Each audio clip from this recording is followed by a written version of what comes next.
Welcome to Podcasts, recorded live at the Center for Spiritual Living in Portland, Oregon. We have many programs, classes, and workshops developed just for our online audience. To find out more, go to our website at cslportland.org and look under the Online tab.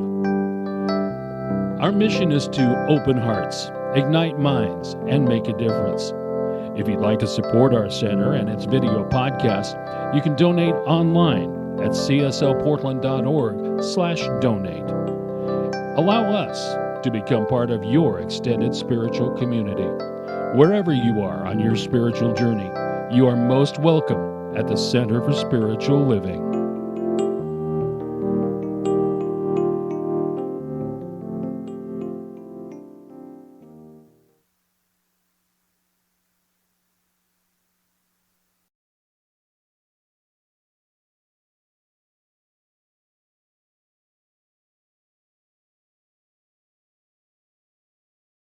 Welcome. Thank you so much for being here. Thank you to those online who are joining us here today. We're so grateful that you took the time to be with us.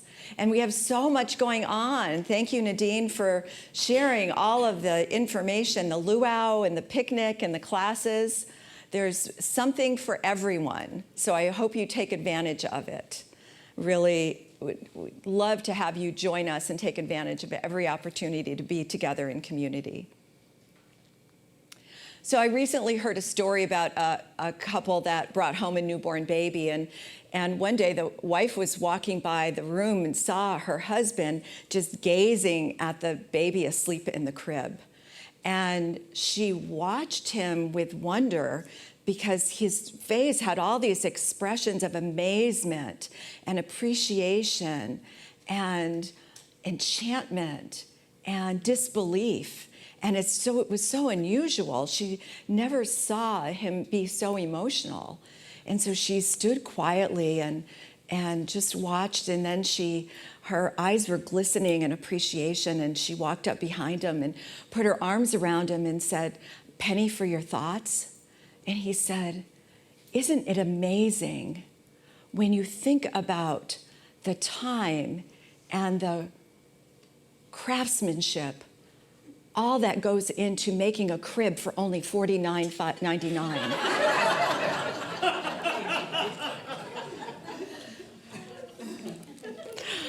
Okay, so we got our funny out of the way. We're doing something different. I moved away from the global themes this month because I wanted to work on In the Flow of Life by Eric Butterworth. This is a great book to have in your library. There's so much great information in here. So we're going to work on this week and next week, and maybe even August. I haven't decided yet. But there's 3 points I want to talk about in this chapter, and I'm going to start with in the beginning. So my topic is living life from within out. And he says, the great truth taught by all the mystics of the ages is life is lived from within out. This means that the whole universe is concentrated at the point of where you are. More than this, you are the universe expressing as you. You are its living enterprise. It forever stands behind you with its full resources. So that's what we pray when we speak spiritual mind treatment, that we recognize the one power and the one presence. And it is the only power and presence moving in and through and as me. So there's a divine flow. In the flow of life, there's a divine flow that's there all the time. And it's ours as we connect to it. And so to be aware of that each of us is that point of expression. Each of us is that living enterprise within us. Master teacher Jesus said, "Do not be anxious about your life. Seek ye first the kingdom of heaven, and all these things shall be added unto you." Because seek the kingdom first, seek the place within first, and everything else is added. It's instead our society, how we're trained in the physical world, is to go after the thing. And in Science of Mind, we know is all starts within first. The job starts inside. And if you were here last week, you were fortunate enough to hear Dr. Ruth Miller. Wasn't she amazing last week? She was I listened to her talk a couple times, and she says, when we have that awareness that life is heavenly, when the temperature is great and people are fabulous and the food is good, life is wonderful, right? That's when we're living in ourselves in truth. But what we're taught to say and what we do, sometimes are not exactly the same, right? It takes our attention and our awareness to be present in the moment and realize those things. Sometimes we forget our spiritual truth, right? We come together on Sunday and we feel renewed. We come together, we do practices, meditation and prayer and beautiful music, and we're connected together. And then we walk out in the world, right? And then things happen. Somebody cuts us off on the highway, something happens, the refrigerator breaks down, this happens, that happens, something's always happening. And then we forget. So when we're at home, we do our work individually. When we come together in community, we do it collectively. But it's up to each of us to do our own work. When I started on my spiritual journey, my teacher said, you can do your work in your seat, or you can do it on the street. And so what does that mean? That means you can do your work in your seat. You can do your inner work. Notice when something's going on, when there's a conflict or an issue or something, and that's when we go in and do our inner work. Or if you don't, then what happens is it faces you, you confront that out on the street. So if you do your inner work, you're doing that inside. So for instance, if you find yourself ever avoiding someone, no one here ever does this, but if you find yourself avoiding someone or seeing someone and you think, oh, I don't know if I like them, or somebody irritates you, that you can have those conflicts, or you can go inside and do some prayer work, go into meditation, do some spiritual reading, go in and do that work to find out, what am I believing? What's that emotion about? What's going on with me? And do that work so you can release it. I know people that have left jobs because they don't like someone. And you know what happens at their next job? Yeah, there's somebody just like it at the next job, because we haven't resolved the inner issue.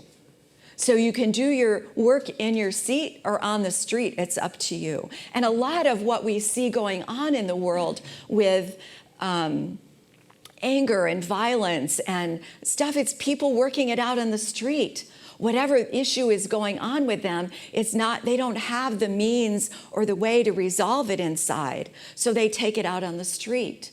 And so what we're taught here with this beautiful teaching that we have is that everything that we need is inside, and we can access that ourselves. So I've shared this story before, but I want to share it from a different point of view. So years ago, I was living in San Diego, and I was job hunting, and I went for an interview. And I was in this little strip mall, and I was interviewed, and they said, well, the job that you're applying for is not here. We are located in downtown in this new building. Well, I had been looking at this new building downtown and walked in it. As soon as they finished it, I walked in the atrium, and it was beautiful in the lobby, and it was like I could just see myself working there. And here I am in an interview, and that's where the job is. And so I was so excited, and the interview went really well. I went home and I wrote out my thank you notes and just was in divine expectation that this job was mine. And I waited for the call. And I got the call. The owner called me and he said, thank you so much for coming for the interview. There were over 65 people turned in applications, and it came down between you and someone else. And she has more experience. And so we offered her the job. But I want you to know that we really highly appreciate you. And I said, I don't know how I found the words, but I said, oh, thank you. Please keep me on file, keep my resume in case something else comes up. And I hung up the phone in complete disbelief. That was my job. I felt it in my bones, and that was my job. So what was going on? So I did my process. I called my spiritual practitioner, and she said, if it's not this, it's something else. You need to move on. Let it go and move on, because your divine job is waiting for you. Within 2 hours, I got a call back from the same man, and he said, I don't know what's going on here today, but we offered the other applicant the job, and she turned it down. It didn't have the benefits she wanted. So I'm out asking you if you would like the job. And I said, yes. He said, I don't know what was going on. Well, I knew what was going on. But here's the thing. Well, I want to come to point number 2 in what Eric Butterworth says. You do not need to make a demonstration. In fact, you cannot. So that's what we're going to talk about this. There's no use trying to make divine law work for you. The law is an inevitable flow. You are always in this flow, as you are always in gravity, and gravity is always in you. You may and often do get out of the awareness of the flow. And so that's what happens. So there were 3 things that happened when I got that call. The first thing is I had to let go of the attachment of the outcome. I tell you, this is the biggest practice we have anywhere, is letting, yes, it's hard, I got it. Letting go of the attachment. That at the minute you can let go, you've set yourself back in the flow. And that's what happened for me. Now, I didn't do it immediately. I was, pretty upset and teary and calling my practitioner and weeping like, I didn't get this. And she put me right back on track. No, let it go. If that's not it, something else will be there for you. It's the most powerful practice that we have, is that when you feel that attachment, when you feel like you're hanging on, then that's a clue. It's time to let go. That's a clue to open up. And notice in the week ahead, any opportunity you have to let go of something. Maybe it's something someone said, maybe it's something someone did. See if you can just let go and step aside. In martial arts, it's all about stepping aside, right? It's about not taking the blow, but stepping aside from the blow. It's the same thing with our spiritual practice, to step aside and not grab onto that. Because when we do, we're unwilling to receive what newness can come. The second thing I did was I asked for assistance. I asked for help. I called for prayer. I called somebody and said, I need help. Help me see this differently. And immediately my practitioner was there, and she said, here's what it is, and let's pray. And that's the third step, is I went into prayer. Now, I could have thrown my hands up and said, well, this stuff doesn't work. Anybody ever done that? Not here, but other people have. We throw up our hands and we say, this doesn't work. I prayed and it didn't work. I said the prayer 3 times and it didn't work. It's not about that. Prayer is always working, but not on our timetable, right? It's not on our timetable. So we don't know when it's going to be. So it's that the act of letting go, asking for assistance, and turning to prayer. That that I was able to let go and step back in the flow. I let go of my attachment, I let go of my worry, and I was back in the flow. So here's point number 3. Is this good? Yeah. Okay, good. And it's about prayer. This is what prayer really is. The kind of thought that is synchronized with the flow. Prayer is normally thought of as something you say or do to God, or the process of putting affirmations or statements of truth into the mind. There's so much more than that. Prayer is a lifting up of the eyes above the limitations that result from the frustration of the flow to an awareness of the ever-presence of the transcendent flow. So when we're stuck, prayer is that opportunity to lift us up above the circumstances of the world to see it differently. Does that make sense? So we're seeing it differently. Prayer lifts us up. Our tendency is to say, this is what I need, this is what I want, right? We all do that. And we declare what it is that we want. The secret is, what's the secret? Number 1 secret? Let it go. Let it go. I can say what it is I want, then let it go and let the universe bring to me, guide me through the process of having that. So here's the other thing I did early on in my spiritual journey. Prayer does not mean we will never have a problem.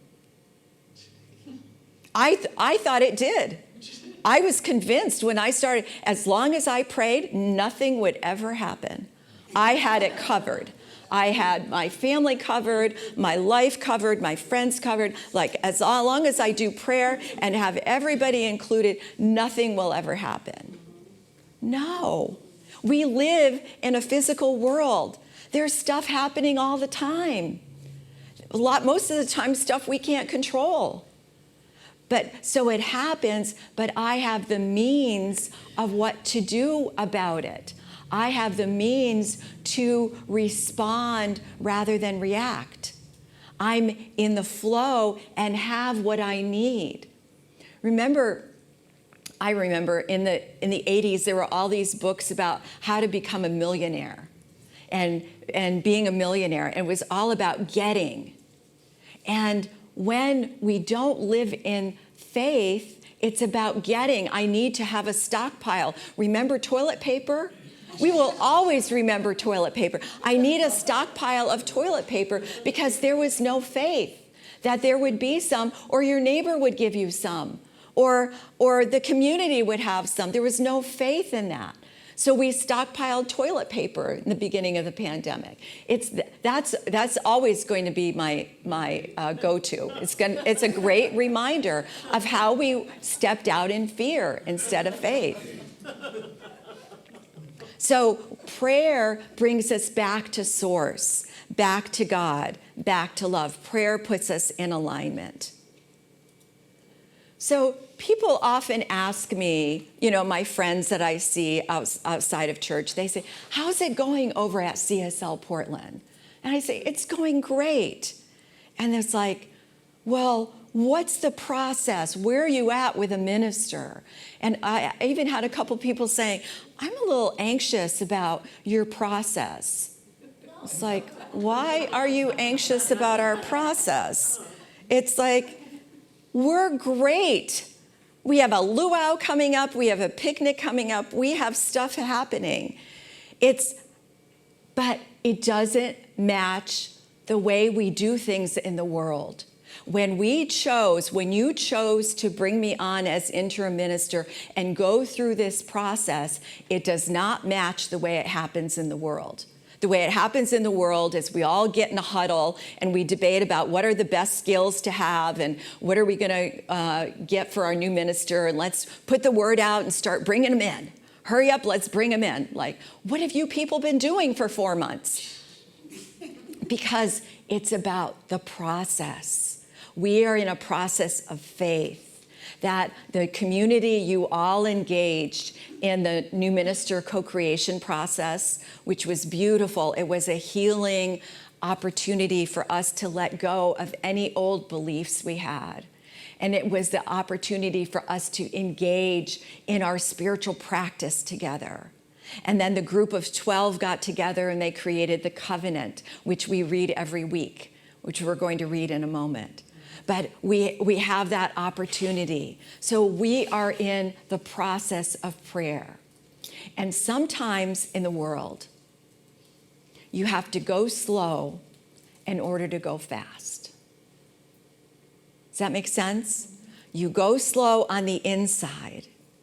You do your inner work, and things are happening on the outside. Something is always happening on the outside. By reading that prayer, we are calling that person to us. We are calling that minister to us. So we know that we're not waiting, but that we're in the process. If we're waiting, it's like waiting at the bus stop for your ship to come in, right? That our good is already here. That we are in community, we are thriving as community. We are trusting the process. And so our good is already here. So what I say to those friends who ask me, I say, come join us. Come be here. We're doing great. Part of the reason we're doing so well is you are an amazing group of people. And yes,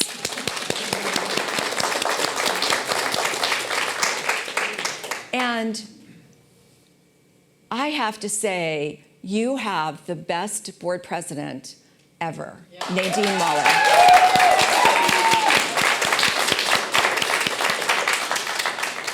What she does behind the scenes is I don't know any other word except amazing, extraordinary, wonderful. That she's always working, always thinking, always planning, solving problems, doing whatever it needs, whatever is needed for this center to operate. She has her finger on the pulse of what's happening.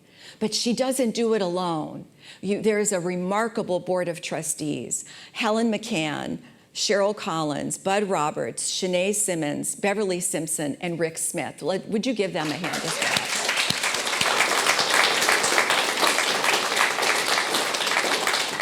They have all stepped up to do jobs that they didn't know how to do when Reverend Larry left, but they stepped into the jobs and they're doing them. And they all in community look out for the whole. They meet monthly, and really more than monthly, because we're always on the phone. We're communicating, we're connecting, we're solving problems. So we're always together.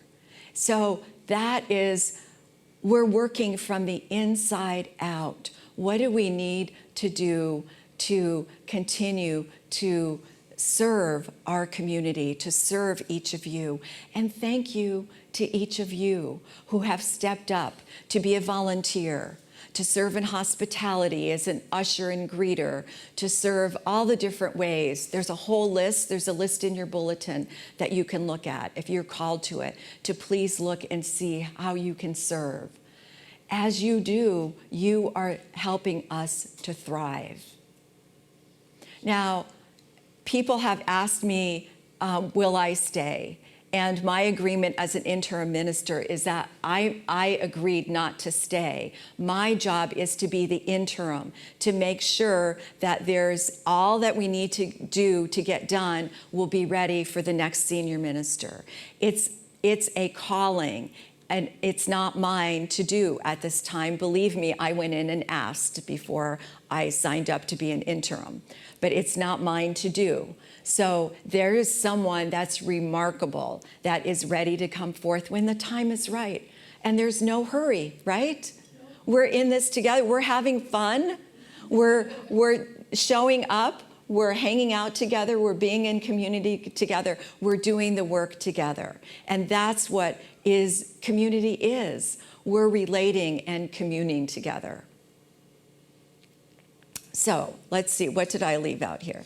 So some of you are wondering what's happening with the search committee. So the search committee was created. They are doing their work to get all of their paperwork done, to get all of the stuff that needs to go to home office. So when they do, it'll go to home office. Home office will post the job description, and then ministers will begin to apply.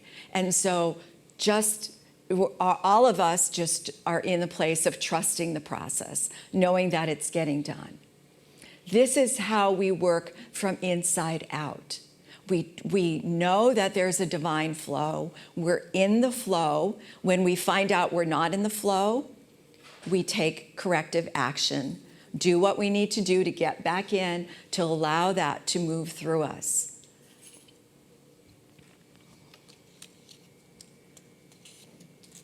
So, our covenant prayer is our vision. It's our prayer for what we are standing in agreement with. And we're not only standing in agreement for somebody to come and do something for us, but it's that we are in agreement that we are doing this ourselves as well. We don't want a minister to come in and say, oh, I need to go to them. They need me. We want a minister to come and say, wow, what an awesome community. I want to be part of that community. That's out of engagement. That's out of community. That's out of collaboration. And so, being in that spirit, if you will grab the prayer in front of you in the seat pocket. Let's read this together in a new way. Let's everybody stand up. Let's read this in a new way, knowing it's working from the inside out. There is only one life. This life is good. This life is God. This life is my life now. In knowing that I am one with this life that is God, I therefore know that I am one with all of its blessed expressions, which includes the presence of a new minister for my beloved spiritual community. Because I know that my new minister is to express spirit, I therefore know that my new minister is a revelation of spirit as wisdom. I further know that my new minister is a fulfillment of that which has been promised by God, for it is written, to realize that God is ever present, ever available, is to know that all the wisdom, intelligence, and power of the universe is right where you are. As I stand in agreement with my beloved community, I see my new minister before me as lighting this safe space in unity, love, and belonging. I now intend to experience my new minister in full cooperation and agreement with my community, knowing this truth about myself. I am inspired to align with divine wisdom so that all around me feel uplifted, strengthened, and loved. I am calling forth the awareness of oneness as the source of universal truth. I am demonstrating the power of love in leading and guiding PCSL in its expression of wholeness and abundance.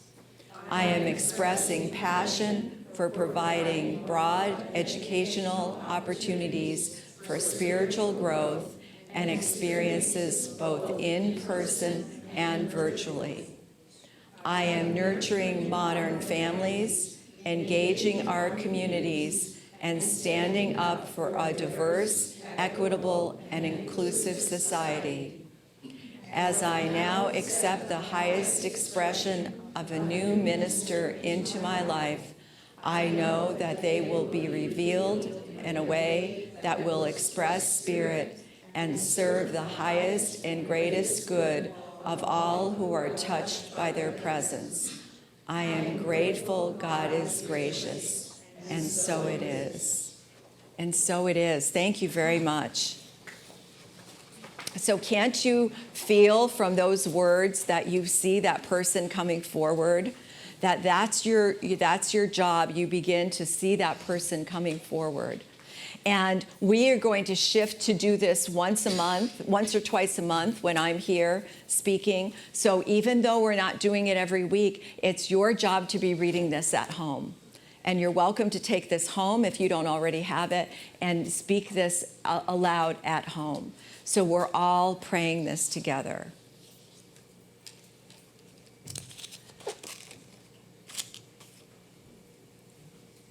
So, and engage in the community. Be part of the community. Take classes. Come to the luau. Come to the picnic. Bring a friend. Engage. Contribute to this center. Those are ways that you can stay engaged. So what does this look like for each of us? This living within out. From within out. It's that we know that there is a power and a presence for good. And that we know that we're one with that presence. And we know that as we are in the flow, that all the good that we desire is already known and revealed each day. And here's what else, the last reading from Butterworth. There is a wellspring of infinite life, substance, and intelligence within you, and yours is the privilege at any time of giving way to its flow. That there's this divine intelligence, and Ernest talks about this over and over again. In fact, this quote is that from Ernest, to realize that God is ever present, ever available, is to know that all the wisdom and intelligence and power of the universe is right where you are. They're saying the exact same thing. So that's what we know. That's how we live from the inside out. Commit to knowing that for yourself and using that practice. Know that you are one with the infinite good. Know that you live in the flow of life. And so let's affirm together. Please repeat after me. I move forward in the flow of life. I move forward in the flow of life. Unhurried and unworried. Unhurried and unworried. Again, I move forward in the flow of life. I move forward in the flow of life. Unhurried and unworried. Unhurried and unworried. So let's take this into prayer. Oh, just taking a breath and giving thanks for this opportunity to come into community, for this opportunity to be aware of the one power, the one presence, the one life, the all goodness that is God, that is right here and right now. I know each one of us is one with this presence, this power, this life. And that power expresses through us as love and freedom, unity and balance, grace and harmony. It moves in and through as each one of us, each day, and all of life. This presence moves through all of life. There is no place where God is not, and God is in every aspect of life. And so I know that we now know we are in the flow, that we are in that divine flow of life, and life is moving through us in extraordinary ways, and we are open and receptive to receiving all that life has to offer, all that life has to give to us. We are open and ready to receive it. And so as we go out from here this day, we take this light with us and shine this light wherever we are. We stay connected with this flow. We are in harmony with this flow. We receive this flow each day. And so I'm so grateful for this goodness. I'm so grateful for this teaching. I'm so grateful for this opportunity. So for this and for so much more, I give grateful thanks. I release this word knowing it's already done. I release this word in deep gratitude, and together we affirm, and so it is. And so it is. Blessings, and thank you. Thank you.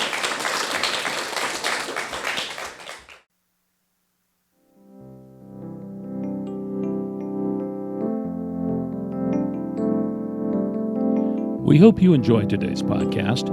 If you happen to be in the Portland, Oregon area, we'd love to have you visit in person. The Portland Center for Spiritual Living is located at 6211 Northeast Martin Luther King Jr. Boulevard. Our inspirational service is at 11 a.m. every Sunday. We also have many programs, classes, and workshops developed just for our online audience. To find out more, go to our website at cslportland.org and look under the Online tab. We have a variety of content dedicated specifically for our podcast listeners. Our mission is to open hearts, ignite minds, and make a difference. If you'd like to support our center and its podcasts, you can donate online at cslportland.org/donate. Our website is also the place to learn more about what's going on at the center or to contact us. Allow us to become part of your extended spiritual community. Wherever you are in your spiritual journey, you are most welcome at the Center for Spiritual Living.